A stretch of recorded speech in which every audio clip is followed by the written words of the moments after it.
Hey everyone, and welcome to this week's edition of For the Record. This is a conversation series where we speak with all manner of music heads, DJs, music journalists, indie label captains, record shop owners, listening bar kingpins, and pretty much anyone in between. And we just kind of talk to them about their stories and the music that makes them. Today I'm joined by the one and only Eric Almeida. In 2010, Eric started DJing and producing electronic music shortly before co-founding a bass music collective in his hometown of Tampa, Florida. And since then, he's produced and done marketing for shows and festivals around Central Florida in Boulder and Dayton, which is where he lives now. He's also a core Gray Matter contributor. Hey Eric, how's it going, man? Hey, good. Thanks for having me. Exciting. It is an absolute pleasure. If anyone's not listening, not watching, I should say, they can't see that you have an amazing beard that you've grown. I wanted to kick off this conversation. We were talking off mic about that. But I think it's a good premonition for a great conversation that we're about to have. So, yeah, of course. So I think I love the structures of these conversations because one, obviously they're surrounding music, but we always kick it off with what was the first record that you remember buying, and I guess kind of using that as a story to kind of talk about your story and the music that made you kind of through that first record. Yeah, sure. That first record was actually kind of a weird one. It was the soundtrack to a film called Judgement Night from, I think it was like 1992. And Emilio Estevez and Jeremy Piven, a few other kind of bigger actors now, at least.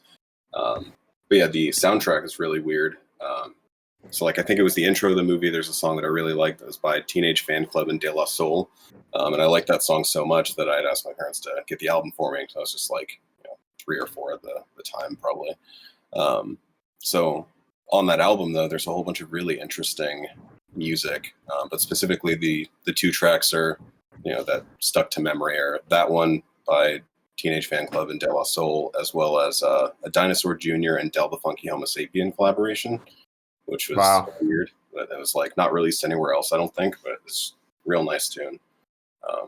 So that was my first album that I owned myself. Sure, it was a CD. I remember it was exciting. Yeah, imagine my first album was, I think it was Simple Plan, which is honestly a great first album. But if I had known who Dinosaur Jr. was at 3 to 4 years old, I feel like I would have achieved enlightenment by now. That is such an impressive first album to have. Yeah, no, I definitely didn't get into Dinosaur Jr. until I was older. It was really more the hip hop elements on that album that I gravitated towards at that age that led me to liking it so much. Yeah, so walk me through your taste change over time. Do you think you initially started kind of in the hip hop space, I guess, or you were gravitating towards those sounds initially, and how did that evolve as you kind of grew up? Yeah, no, I would say I definitely at a younger age had more of a taste for hip hop. Funny enough, I was actually, when I was born, my biological father, decided to name me after Eric Wright, who's Eazy E. So he loved NWA so much. It's by the age of 4, remember, he thought it was a great party trick. My mom didn't as much, but I knew all the words to Boys in the Hood, and 4 years old. Yeah, so he thought a kick out of that, but he would when I was very young, he was a mobile DJ, did parties and things like that and weddings and stuff. But he was really into NWA, and Public Enemy was another top, always on rotation. As well as 2 Live Crew, being from Florida, and him especially having been in South Florida. So the Miami bass movement and everything there was, just always playing when I was younger, as well as Prince and, select tunes from different, generational kind of, hits and things like that were just always part of the conversation as him being a, party DJ, people pleaser kind of. But yeah. Salsa music and ABBA. So I remember growing up with a lot of that, and freestyle and that whole movement, like Stevie B and Rockell. That was all her shit. So at a young age, I really liked, kind of a lot of different things, really. There's still salsa tracks that just have this weird core nostalgic memory for me. And then my dad, so I all got remarried when I was about 5 or 6. He was into darker, harder techno. I don't even want to call it techno, but like harder trance almost. So he would get like these import CDs of like Blank and Jones and this like weird like German harder trance stuff. And then him and my mom really liked electronic music in general. So as I got a little bit older, into like middle and high school, my appreciation for electronic music came from a really weird angle, but it was definitely just always playing. And then on my own in middle and high school, I ended up getting into rock. I started playing the bass when I was like 13, the drums a few years later. So like I kind of found my own path with liking rock music because it wasn't anybody around me's favorite stuff. It's really just, it's always been super eclectic, always been kind of all over the place. Yeah, no, that sounds great, man. I think I have a couple questions. Are there any songs that you feel like you've carried with you throughout your life? What are some of those? I might have to go look them up. There's one that I actually ended up sampling. It was like probably like 10 years ago or so, in a song that I'd put out on SoundCloud called Duele Más by Grupo Nietzsche. And then, of course, there was always Los Hermanos Rosario. They always had just so many hit songs that were like huge at, kind of Spanish parties and things like that. And then Hector Lavoe, my biological father, was a really big fan of growing up. So like, his whole story and everything, obviously they made a movie based on his life. But just really? like, a huge catalog of just, classic hits. In terms of salsa merengue, I think those are like the three ones that still hit those nostalgic kind of feels for me for sure. Yeah, absolutely. I love merengue myself. And just like Spanish music, generally speaking. Do you feel like that's part of your taste nowadays too? Oh, for sure. I think a little bit. Yeah, the Latin, Caribbean kind of influence and a lot of stuff always excites me. Anytime I hear steel drums and almost anything, I'm like, it's my attention immediately. So that and percussion, of course, Sheila E, right? Like, you can't argue with one of the greatest drummers ever. All the rhythmic kind of side of everything and the influence there has definitely influenced my taste and kind of how I approach a lot of the stuff that I not only listen to, but when I'm actively DJing, for sure. Totally. I wanted to get on that in a second too. It just made me think of this one memory I have personally. It's just I lived in Madrid for about 9 months a couple years ago, and I was on a trip to Sevilla and walked into this like flamenco bar, and it was like one of the most impressive and culturally shocking experience of my life, and I think it was so powerful. Like I genuinely think like when I think back my own like musical journey, that was a really pivotal period because it was like I grew up in like suburban New Jersey, and it was like one of those initial like look how big the world is, look how different music is sort of experiences that I had, So I just wanted to touch on that really quickly.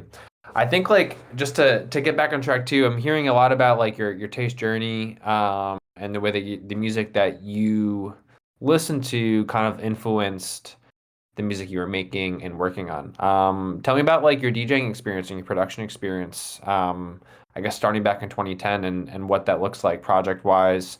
Who were some of those influences when you started out? How did that kind of change over time? Yeah, for sure. So I always loved music. Obviously, started playing bass, like I said, when I was 13, drums.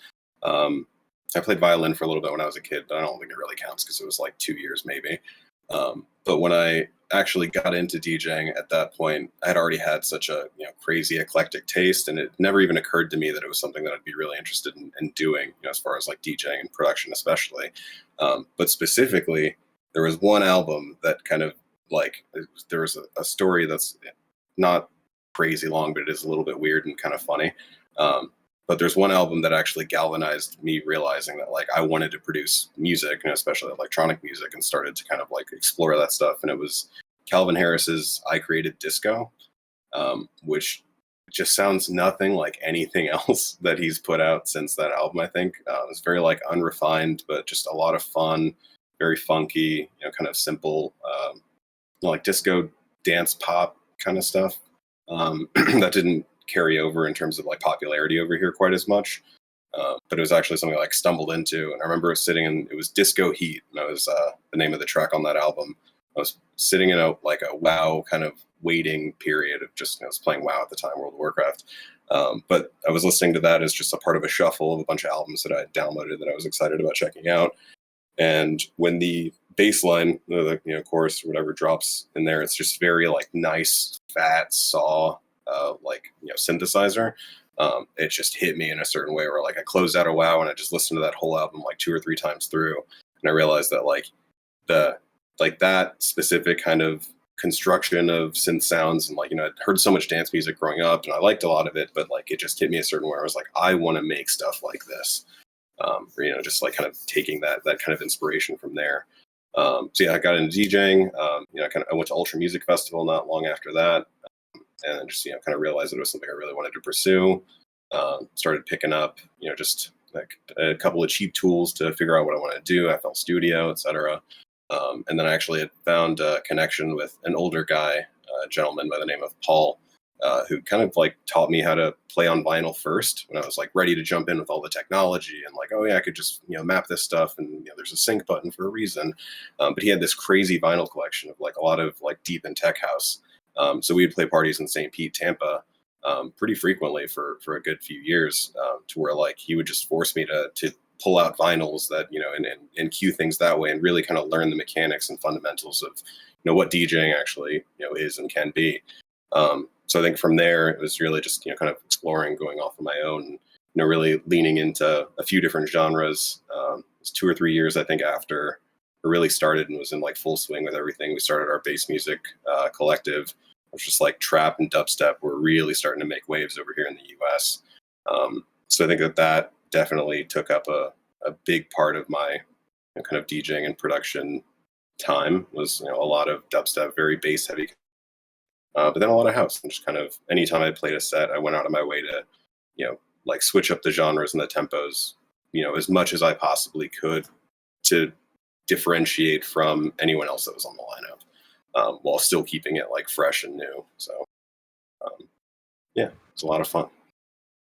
That sounds like a blast. I remember I never got into DJing myself, but I had a couple friends who did, and I think the audience will like that you also like, while standing out at the same time and being able to demonstrate your own unique taste, is such an interesting kind of combination of skills that happen in real time, that I think it like almost like precludes a taste that is really wide and vast, and For I sure. think like if you were to like bring a full circle to just like someone who grew up with such varied music influences, it sounds like it was almost like this was going to happen no matter what. It sounds like maybe not DJing for sure, but I wouldn't be surprised if there were like other versions of like this universe where you were doing the same exact thing with the same exact, if you had the same type of upbringing musically, which is really cool to think about.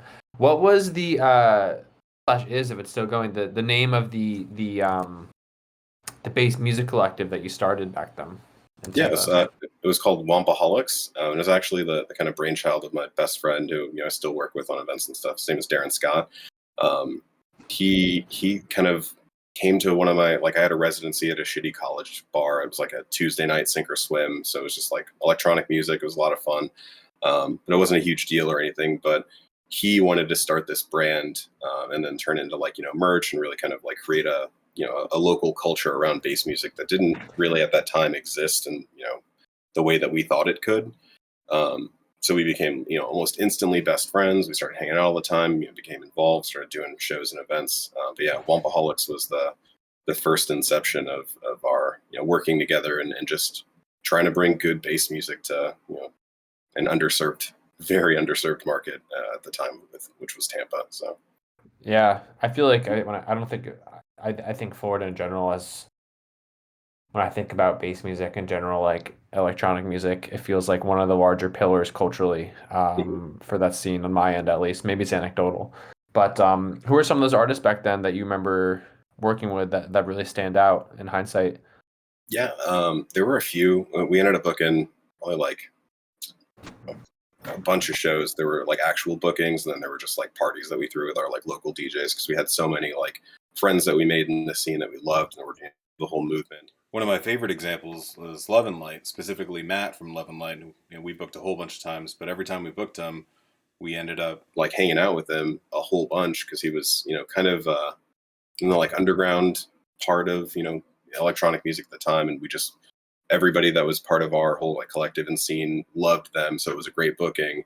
But the experience of being able to like hang out with him and really get the sense that like even though they weren't a huge deal by any means, like the talent and creativity and being able to like pick his brain, through that whole process was some of my favorite memories of everything we did with Wompaholics.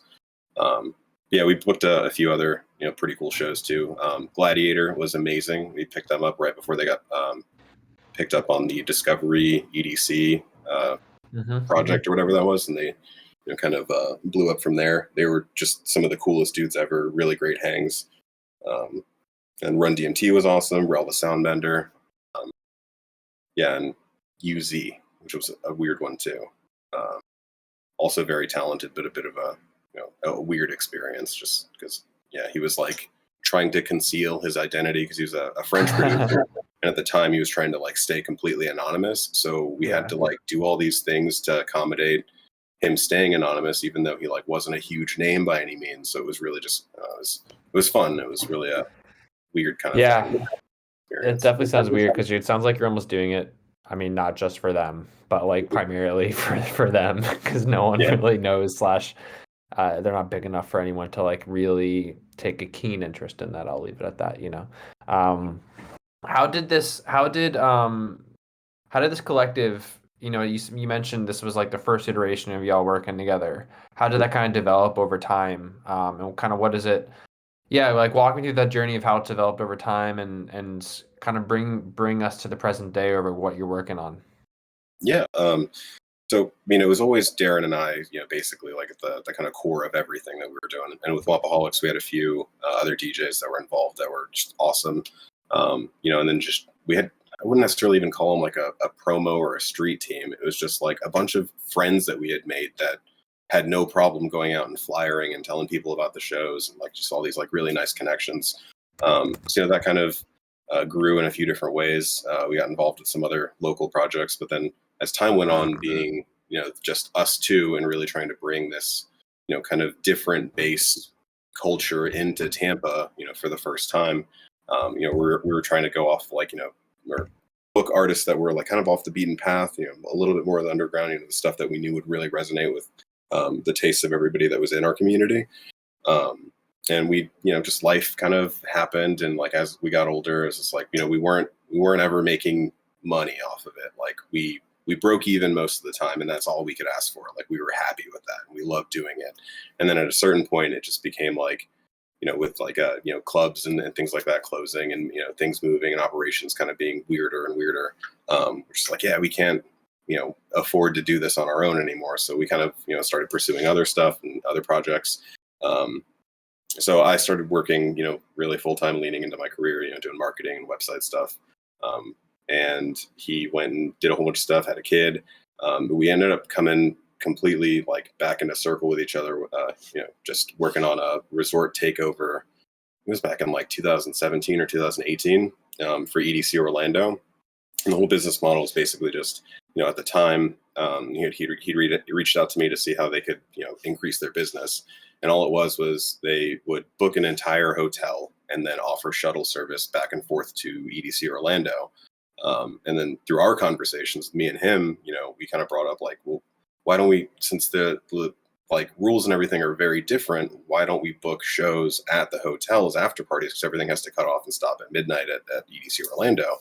And then that turned into a huge thing, which now I'm sure everybody that's even familiar with the scene knows that like resort takeovers and buyouts are kind of a huge thing. So were you guys that. Were you guys one of the first to do that? In that area for sure. Yeah, we were. I think we were the first. We were the first in Orlando for EDC. Definitely. Cool. But yeah, I think after a few years of like just huge growth and like, being able to sell out the first event, that we were able to actually start booking talent, and that turned into like, definitely inspired us to like want to get more involved in the production side of the events, as well as the marketing and branding and all that stuff. And we both split with that entity and did our own thing last year called Slumberland. And that's the most recent iteration of what we've been doing together very actively. And that's been amazing because we also met through that whole process just a bunch of other incredibly talented people. Kayla Harvey, especially, is our sponsorship coordinator. She works for a bunch of different festivals, including Halloween, which I got to experience for the first time this year. Mm. And then there's Dave Marin, who owns Alliance, they are always doing pretty big shows in Orlando, and they keep growing every year. So yeah, that partnership was amazing. But just the whole experience of doing Slumberland and making it less about, the headline bookings and more about the experience. And we brought in, visual artists and all kinds of different stuff. A lot of, a huge spectrum of different kinds of music, and it's not just electronic music, and really built out this experience, drawing from, inspiration like Meow Wolf, of like this very experiential, interactive kind of element, and taking over a hotel, as a secondary or primary for certain people, kind of experience for that weekend, where there's a huge festival going on, literally 100,000+ people in attendance, in and out of the area. So really fantastic. That sounds great, man. Seriously. I mean, my next question slash before we get into some of the fun ones that we have on an ongoing basis here would have been, I guess it still can be if you want to elaborate further. What just like some of the other music that you brought on to Summerland, and like what that looks like, or what it looked like, and kind of how, I guess maybe I'll land on, how you kind of see this ideally developing and growing it all in the future, or not, which I think a lot of time is just as cool. Just to kind of like let things exist as they are without needing to make it so big and cool all the time, So what direction do you kind of see it going if you had like your total control over the festival in and of itself? Yeah, so Slumberland specifically, we had a roller coaster of an experience, but the shortest version of it is our ticketing platform that we had, that we were selling tickets on, was called Fest Ticket, and they went out of business, pretty conspicuously. I think it was like 2 months before the event, and they basically walked away with our entire production budget. So rather than like, it was full panic mode for the like leading up to the event, like just how, are we going to be able to pull this off? Even close to what we initially planned for and what people have already paid for in terms of the experience. And because of that, like we were able to pull off a definitely lesser version of what we originally set out to do, but it worked. And then with that, and then just kind of like operational things with the hotel specifically, things didn't work out for us, so we had to retire the Slumberland brand officially. But we are actively working on doing something different. Hopefully this coming year, we've got a lot of conversations going on, and we're getting ready to really start planning. But the future versions, ideally, of whatever this would end up being, it's really the intentionality of it is the most important thing, right? Like we had a bunch of different kinds of music, a lot of bass for sure, good amount of house. We had some hip hop acts, we had some weirder alternative stuff. We even had this one really cool one. It was called Cafe Bosna. It was these dudes that made coffee and served it to everybody in a kind of very chill little setting, while they played music, and a lot of it was like Middle Eastern influenced for sure, but a lot of just variants in what they were playing and sampling, and like they had like live instruments, and like there's basically a guy DJing and doing production stuff. I can't remember if he had like Ableton open or whatever, and then the other guy too, and they were like pulling out like a flute or a saxophone and like adding like woodwind live, and like walking around and like pouring people coffee. It was, and like different kinds of drums. So like that is really such a good example of the kind of experiential side of what we wanted to do, focusing on the diversity side, making sure that like everybody feels safe and has a good time, and that there's something for everybody, rather than focusing on just like, the kind of, so much of the festival culture, especially nowadays, is just so focused on bringing heavy headliners and like making that the only thing that really matters. And of course, crazy production and things like that, all are great. A lot of the festivals I've been to over the years, it's not that they don't provide experiential elements and like visual art and things like that, which that's another thing. We worked with a few different visual artists. Specifically Sebastian Coolidge did all of the art for Slumberland, and he is so talented. It was amazing. It was like weird 3-dimensional mixed media stuff. But yeah, the direction that we want to go is just going to be very similar, really kind of making it about a collective brand. Really kind of taking a lot of cues from Meow Wolf still. I mean, we had Vince Kabelbeck from there. as a speaker at Slumberland, which was also a really cool experience. Yeah, something in between there, right? Like it's about the music, but it's more about the community and the culture and furthering, what it actually means to be a part of that, and having these different experiences that can, yeah, break up the monotony of a normal festival of just like, yeah, craziness and hectic kind of scheduling and stuff. So yeah. Yeah, thanks for sharing all that, man. I totally agree. The intentionality behind building anything, I think, is paramount, and in my opinion, sometimes the most important thing. And then the experience as well. And I think any success that comes after that is from an authentic place. That obviously, like, you want something to do well. We all do, right? We all want to grow what we're working on.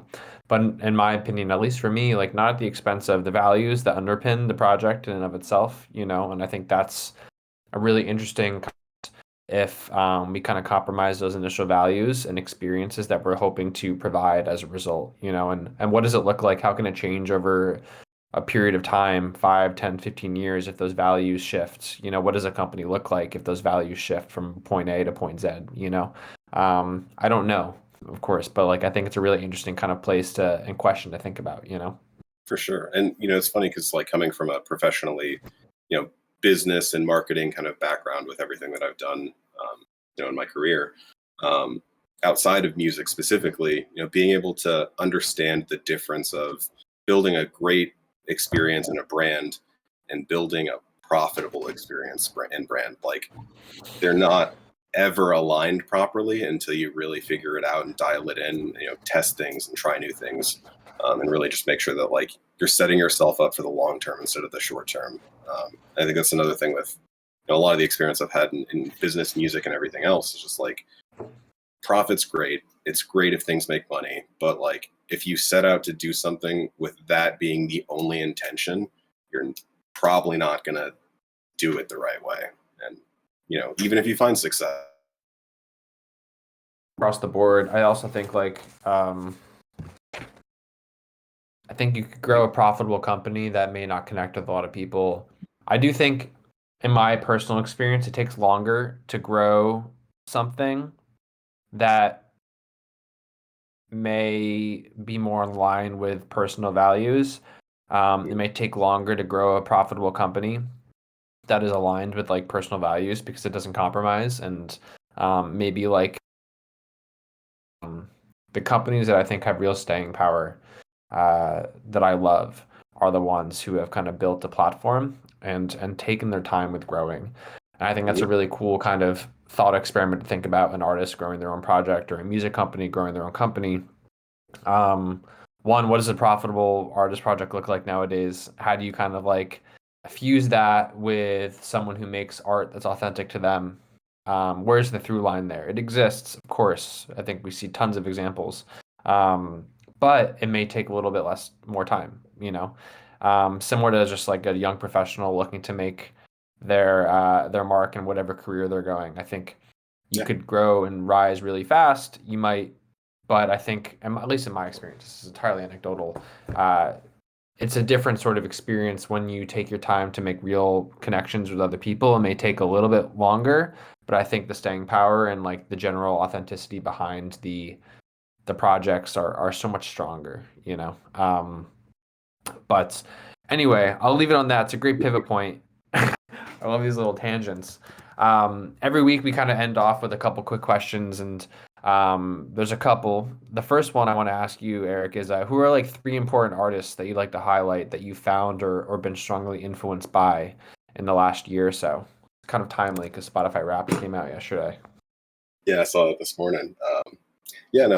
Actually, obviously, I've been thinking about this a little bit since I got invited to be here today. So, ones that have stood out in the past year are Future Joy, who actually played at Slumberland. They were just so beyond incredible. I didn't actually get to see most of the artists that we booked because I was stuck in the kind of box office management part, like literally the whole weekend. They were but they were playing in the lobby, so I got to actually catch most of the show, and like I heard their entire set, and they blew me away in terms of like the energy and the vibe. Just great sound, a lot of fun. There's a lot of like freestyling and improvisation that was happening, of just like, them interacting with the crowds. Yeah, it was really cool to see them. Yeah, and other than them, I definitely wanted to highlight them. Battle Tapes is one that I've discovered actually in the past few months that I love. A band with a lot of electronic influence, so it's like a nice blend of kind of like two of my favorite things. And then after that, I'd have to say G Space is a producer that I had heard a track or two of his like 2 or 3 years ago, but it wasn't until this year that I really started like going into his discography, and it's just his production quality and like sound design is just so interesting. It's fascinating to me. So it's like so satisfying to listen to, especially on good speakers or headphones. There's like really good stuff. It's kind of defies your expectations. And a lot of it's like really nice and chill and kind of you could put it on and vibe to it, or you could bob your head and get a little like not aggro with it, but it's nice. It's a really good blend of stuff. Yeah, that's an incredible blend. Honestly, thanks for highlighting all those. Also, I think there's something to be said for getting aggro with some music once in a while, if not a lot, to be honest. The next question I have for you is, who do you think is, to you, who's a super underappreciated artist or group during your favorite musical era? Yeah, so actually, I think this was probably the hardest one for me to figure out, but I had to go with The Faint. I've loved them since high school, and their progression of like they started off as like a very like unpolished garage band kind of sounding style, and they progressed like album by album, like adding more synthesizers and electronic music influence, things like that, and really kind of dialing in a different kind of sound. And I've loved every single one of their albums that they've put out for completely different reasons. And they're not a band that a lot of people have ever heard of or know. I think their popularity may have been a little eclipsed by Bright Eyes and Conor Oberst because they were on the Saddle Creek label. So I know everybody got really excited about them, as well as, I mean, I wouldn't even say Cursive was bigger, but like, they're part of that whole conversation from Omaha. But yeah, not a lot of people have like ever heard of them, and they're like one of my wells that I come back to pretty frequently. I'm just like, God, this is all so good, album to album. Yeah, I'd say them. Great. I didn't know they're on Saddle Creek. That's cool. Saddle Creek is one of my favorite labels. I love Connor too. Good stuff. Connor, if you're listening, we should be best friends. Lastly, before I ask you a little personal recommendation from Eric, Desert Island discs. So you're stranded on a desert island. What 3 albums do you bring with you to pass the time? Yeah, I mean, this one's hard, obviously, too. I probably made a list of like 10 in my head before I was able to finally really think it through and say, all right. So the first one is Tender, Fear of Falling Asleep. They're a bit of a newer band from England. I just everything about all their music I love. Like, just it's this like weird.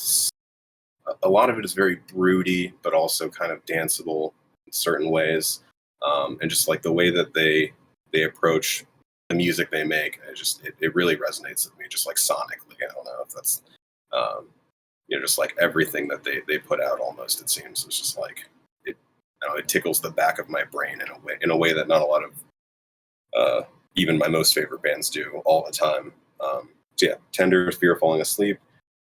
Second one would have to be Chromeo's Fancy Footwork, especially revisiting that. Like every song on that album is just so good. I love those guys. They're incredible. And then the third one was probably the hardest, of course. But thinking about the idea that if I'm stuck on a desert island, I want Khruangbin's Con Todo el Mundo. They're just like, I don't know. A lot of times when I listen to them, it makes me feel like I'm on vacation. Maybe because like they're kind of a go-to for me to put on whenever I'm like out and doing something, or I'll get like an Airbnb in the mountains and hang out for a weekend or something like that. And they're on repeat with like Wolfpack and a few other kind of a little more chill, just really not easy listening necessarily, but just real nice vibes. Yeah, those would be my 3. Yeah, I love Chromeo for one, but I think the Khruangbin shout out is incredible. That sounds like super varied, and you will be able to pass the time, my friend. That's what you want. Also, I love how you just snuck in Wolfpack. They're not on. You just like, Yeah. just like, oh yeah, and also Wolfpack. I'm just gonna say the name out Well, loud so they're part of the conversation, which I yeah, and respect funny a too. lot. I didn't realize until like not even an hour before jumping on this, because I was just going through my Discover Wrapped or Spotify Wrapped, and they were actually my top artist. And I think it's just because like, if I've got people over, I'm doing something around the house, and I just want to put something on that's a little more amicable to the other people that are around me. They're just such an easy choice. Like you can't go wrong. Yeah, they are. I had a friend send me. I wish I could find it while we're chatting, but I'll send it to you after. I had a close friend of mine send a side project of one of the Wolfpack members. Will I be able to find it while we're chatting? Probably isn't conducive to a good combo. I'll send it to you after. But yes. Thank you. It's fun. It's really cool. Yeah. I agree too. It's like perfect. I also think it's a really nice way to kind of show musical taste too. It's not bland, but it's digestible. Honestly, I feel like if anybody that listens to enough of Wolfpack, like 3 or 4 songs in, as long as they're not like, they're deeper B-sides or anything, and you don't like Wolfpack after that, I don't know, that's kind of like somebody who doesn't listen to music. Okay, Eric. Shots. No, I agree for what it's worth. It's hard you hear not that? So if you're listening and you don't like Wolfpack after 4 songs, yeah, you're just less than. Oh, Mark. Caveat, I will be willing to concede that like if you do things with music, maybe you're not a problem. Maybe it's a valid opinion. Yeah, it's the only. There's specific parameters where it's acceptable. We get to define that. You don't get to define them. We do. We're in control. Just kidding. We love you. More than anything. I guess Eric, we better wrap things up. But thank you so much for your time. I think the last question that I have for you, right before we say goodbye, is if there's anyone you would recommend to be on For the Record in the future. Yeah, I mean, off the top of my head, I've made so many connections, especially in the past like 2 years, doing the Slumberland thing and really being more active in that project than I've been in anything since Wompaholics. So I think Darren might be a good candidate. He's his primary focus at the moment is juggling, trying to figure out what we want to do next, but also like normal life stuff. But yeah, Darren Scott, Kayla Harvey, who does a lot of different stuff. She'd be a good addition. And then potentially Dave Marin. He's real sharp dude too. He owns Alliance. He's doing really cool stuff with electronic music in Orlando and kind of Central Florida area. But I bet he would have a ton of cool insights and stuff too. Awesome. I got them all jotted down. Thank you, Eric, and thank you for being here, listener. We appreciate your time, Eric. It's been a pleasure getting to hear about your journey. And I have a lot of music I'm going to go back and listen to, not least of which is, you guessed it, Wolfpack. But great, that concludes this episode of For the Record. Thank you very much, Eric. Yeah, thank you for having me. Excited.